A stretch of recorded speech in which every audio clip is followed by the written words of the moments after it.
abamubona ni bamwe uko saba gusa mu bitanze kugira iki gihugu cyacu kimere uko kimeze. Dusubije amaso inyuma nyine twari tumerewe ni rugamba rwabaye naho tugeze, turabona yuko batubereye umushinge mwiza. Umuntu wese rero ahari aze aribuka yuko harabitanze, baremera bareba uyu mubiri tuba turimwo, akavuga ati uyu mubiri ndawuhevye mugabo ndakeneye yuko abazoza inyuma yanje bazababerewe neza. Abo twari ku rugamba barabizi, wari umurimo mwitumo, kandi n'abagize ingorane aba nta ngorane bagize kuko bakurasha ugacupfa nta ngorane ubufise. Ingorane zigira abantu twajegeye tukagwara tugatonekara bakadukubita hasi tukagondera uruzi ukagutwara bakagusama turagenda mu ruzi. Mugabo wose abo bose mwumva bagize izo ngorane nta n'umwe yigeze avuga ngo barampenze, nta n'umwe yigeze abivuga. Byerekana yuko wari umuhamagaro kuko mu bintu wo gusaba ngo utange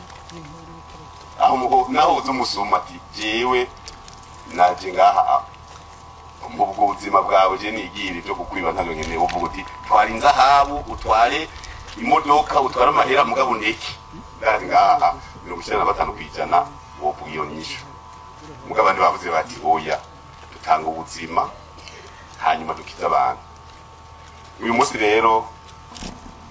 twavuze tuti intwari ntizipfa, intwari ntizipfa. Hari abantu bapfa bakazimangana bakwiye kuganduka bigaca bihera bati mwibagire mugende ku mirimo mugirende mugabo izizi wacu ntizibagire kuko zanditse amateka. Umwe wese yirabe uko ameze, wambaye neza, ugira imodoka nziza, usokoje neza, ivyo byose ufunguye uryamye ukumva urashaka kugona, uce wibuka ko ari abantu bitanze. Ugize umugambi kuko hari umuntu yumvira umugambi acaratanguye, wimviye umugambi uti nuke etaje y'inivo 10 ugashora tanguye uce wibuka ko mu minsi zitashoboka mu mutima nta mutekano wari. Mugabo abanatekaniwe no mu mutima aravuga ati ndagira umugambi. Rero nagira umugambi ngakeneye yuko mu 2030 jewe nzoba nshigwa mu rutonde rw'abagwiza tunga muri Afrika. Kubera iki aratekaniwe? Kubera iki ibintu byo birakingirwa? Ivyo rero umwe wese ahari avyibuke ko hari amaraso asesetse. Nivyo yo hari ingorane nyinshi n'igihe abantu bicumuro bya bibaye umurengera n'Imana yaravuze iti none bajya abantu ko bigora kubakora mu gicumuro ndagirene umwana we wawaye yaramutanze kugira ko abantu bose mu gicumuro. Rero ibintu byo gutanga amaraso haragera igihe bikenerwa. Muravye imyaka yaje patiri biratuteye agakuru ati twese biraturaba, ari hano bigira sinda bibazo twese biraturaba. Harageze igihe abantu bavuga bati none iki gihugu ni vyiza ukibamwo, ukibemwo abantu bapfa, ukibemwo abantu bangara, ukibemwo inzu ziturirwa, ukibemwo witwa umumenja, ukibemwo birakora ibintu byo byinshi. Ati none turabandanya cyangwa tubihagarike? Bati tubihagarike. Ubihagarike kugira tanga amaraso. Rero twame twibuka n'umunsi mwiza nta kurira. Mwe nshaka kurira abantu batarize nabo nyine baritanze ntabwo baririra gufata burya butwari bwabo amaranga mutima yabaranze akatuzamwo twaki igihugu twagishikana heza, twagishikana kwiterambere biyumvira aha abantu bundi bose bamererwa neza. Ingora twa turimo tukazigira izacu kadogobwa ari umpadiri twita kadogobwa tumwituko nyene ari muri Espagne. Biravuze ati ingora tuzihagararako tukaduga n'akadogobwa batawa mu bagafuke bagashira mu ivu gahagararako gashaka nicomokera kaguma gakomeye. Natwe tuzihagarareko kandi imbere ni heza tuzomanye kubiganira mu makomine tugiye kugendera twagiye kugendera intara tugaye intara y'ubumuza tuza amakomine tuzobiganira neza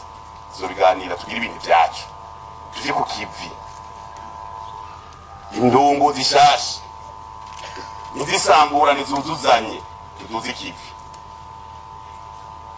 umuntu ntagire apeti abonye itunga rya leta umuntu azogira apeti itunga rya leta amenye yuko azoreka atereka abo bahungu izi ntwaro zo zitonetse mu kiguma zoja nazo zigukorerako rega nuko twe tutemera abazogukuru rega abazogukuru bafashe nayo bavuga ati nkwakubije ngaho yava ngaho guhiye bakwamagara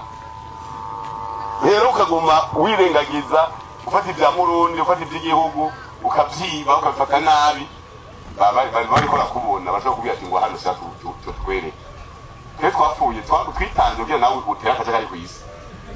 birashoboka rero umwe wese azabimenya icyo abonye cyose ace yibuka ati barambona icyo ukora cyose wibuka uti bamwe bitanga niko ndavyonga ku isi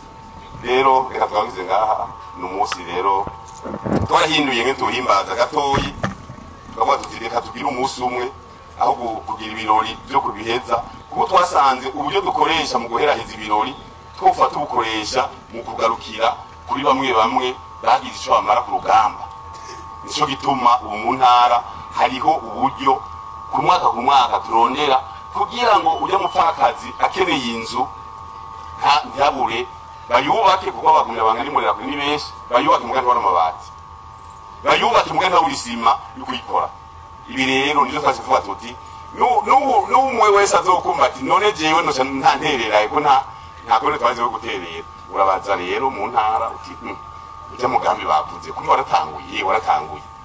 ngira mu ntara Gitega uyu mwaka tuzokwitirayo turabe inzu nkeyi bubatse hanyuma tuzishikirize banyenezo rero twagomba tuje tubashimire umwe wese azirikane aharimo abantu bakomeye cyane nuko ntababifite ngari mu engineer umwe mu telecommunication yaradufasha cyane yarafata amafoni yose twafashe ku rugamba akayateranya tukatukumviriza abasoda bose ba leta ariko baravugana tukatumenya aho bageze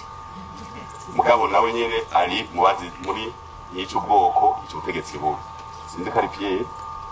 Monaco n'uyu muraba Monaco n'uyu nyene Monaco n'uyu muyo nyene Pierre yego Pierre Lieutenant Pierre Mibu Monaco yarize mu Faransa yarateranya byose agateranya igihugu cyose ndi makamba barantebona bati bikuri uraraba neza ibiki waduganye ngaho hepfo mu kiragana bakantevona mu kibira ndi makamba kubera iki yabumvise ari abantu bapanze mugende rero kuvuga ati je ni engineer na engineer atanga amaraso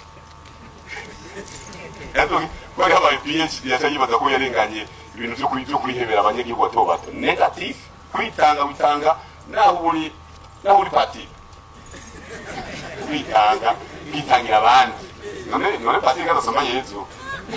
nawe yaritanze urumva rero twese twishiremo umuco wo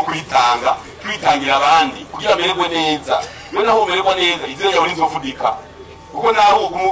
ukwepa ugiye uzofudika bamenye ko taciye ku isi ngangaba ahubwo no kuraba abenjeniyere bapange neza kazokwama ikibuzo kimwe kibeto imwe itavaho iki kibuzo gikomeye umunyamaganga n'umunyabisata acabitango wowe ikibuzo cyiza cyiteka kizomara imyaka igihumbi badashobora no gutera ibombe ngo kimeneke isima turayifise amaferame turayafise bashireho ikimenyetso twarabivuze tuti ibyo twaciyemo twaciye twihorera ubu hohera imyaka 100 ntobura bavuga ngo babasuma kubera iki nta bimenyetso biboneka biriho ivyibutso bimwe ivyibutso byerekana aho twaciye niyo twavuye rero iki kibanza simpaka tugire tuvuge mu mugambi ko zotanga ibi aha naho noraramvuze ni twatwubake nta mifuko igihumbi norambuze ngaha yo gutangura fondation naho twovuga ubunyene ku mugoroba nta mvugo igomino nabuze kwitangura ngaho murondere mugaba bakagire keza bagira kamunima VIP keza kambere nga hanyuma kazokwameho ifera bete nimukoresha za witi za seze za veni zikiraro zikiraro ipange neza kuko mu misi ndamuzobibona reka ndeke kuvuga cyane ibintu byatanga guhinduka byafashe umurongo twese tuguruka mu gukora nta kwijyamika abantu baryama amasaha 28 ugiye gupfa twaprogereza amasaha yose kandi tugiye gupfa kandi nta nwerukira nta nasubira inyuma baravuga bati nakora murashe mushyira inyuma bandanye duhejeje bavuga ngo mbe cyagizinga mwagisize utwagize munsi y'igiti twagihitana kugenda kumuhamara iteka niwahagarara ngo nakora murashe oya bavuga uti mukwegera inyuma twandanye umutima Imana yahezaga